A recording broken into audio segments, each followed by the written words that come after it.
Well, 3 times now. It's just happened for me. It's the 3rd time today. I've arrived in the United States of America. I filled in the form saying, no, I'm not a citizen with moral turpitude. No, I'm not a drug addict. No, I'm not a terrorist. No, I'm not a Nazi war criminal. No, I'm not any of these things. And then I've queued for ages and then been dragged away and put in a side room with a whole load of people waiting to be thrown out the country perhaps, and watched one after another being thrown out of the United States on the next plane home with all kinds of chaos associated with that. And then it comes to my turn after maybe 45 minutes, something like that. Oh yes, fine, yes, okay, you can enter. I said, oh my, what happened? What was that about? Well, I can tell you what it's about. There seems to be someone with the name Patrick Dixon, with the same date of birth, who lives in Bermuda, or is it the Bahamas? I can't quite remember. And he's committed some kind of felony or something somewhere. And so when my name appears on the computer, it flags up. Now, it's hard to understand, you would think, because there's biometrics involved, because this has been checked out 2 or 3 times. They've got my fingerprints, they've got my photograph, they've got my passport. Well, what it shows you is the extreme difficulty of fighting a so-called war against terror. It shows the extraordinary amount of manpower that is required to track down every suspect person and to leave no room for error. It shows the extraordinary number of false positives that there are in every country of the world right now, the vast numbers of clouds of intelligence data which have to be sifted through by human beings, the vast number of false positives, false alerts and all the rest to try and find that single needle in a vast haystack of background stuff and rubble and rubbish and goodness knows what. And that is going to continue. So despite all our sophistication, all our so-called Big Brother society, all our so-called surveillance systems, and the United States, I assure you, has plenty of them, we're still in a situation where someone like me, who's come in having registered my passport before I've even got on a plane, given my details of where I'm going to travel and what I'm going to do, nevertheless, mistakes happen.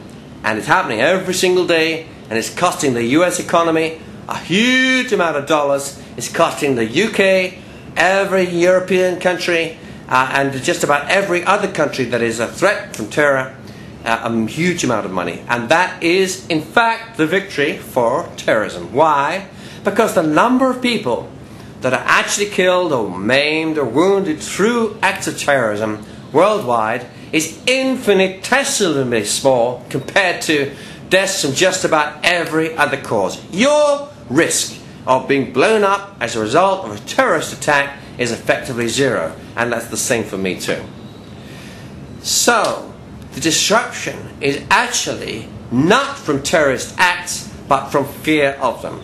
Not from an event which takes place, but from preventative things that are being done because of a fear of an event that might take place in the future.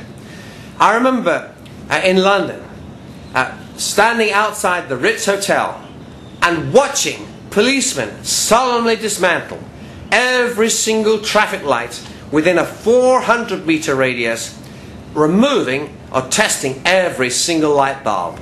Why? Because they feared that a single light bulb might have been replaced by a terrorist and turned into a bomb that might have assassinated the Queen.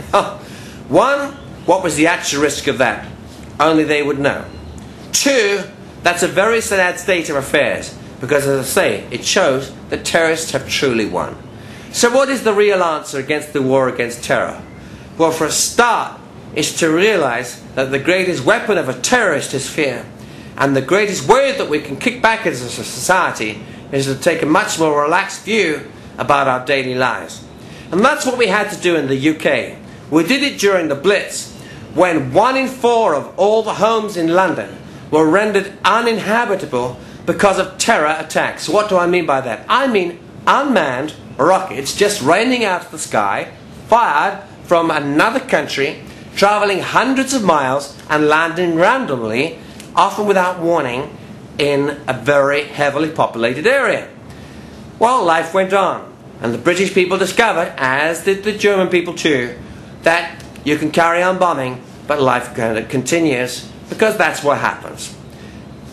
So the fact is that when the Irish troubles were at their height, when the threat of bombings in London from the IRA was at its greatest, life still went on. In fact, there were so many alerts at one stage that the British government decided that stations would no longer be closed as a result of one telephone call, but life would continue, because otherwise any teenager with a mobile phone or 25 pence to put into a call box, public call box, will be able to bring London to a state of total paralysis. Life had to go on. And I guess because of the Blitz experience, and then because of the IRA experience, it was no surprise that when a number of people were killed on the underground and then in buses and things like that in the UK, that the very next morning you saw exactly the same number of people streaming to work using exactly the same modes of transport as they had the day before. Why? Because the British people had resolved that life must go on. It became a moral choice, a moral duty, and that was the only way to defeat terrorism, was to say, okay, well, maybe, but still we'll continue.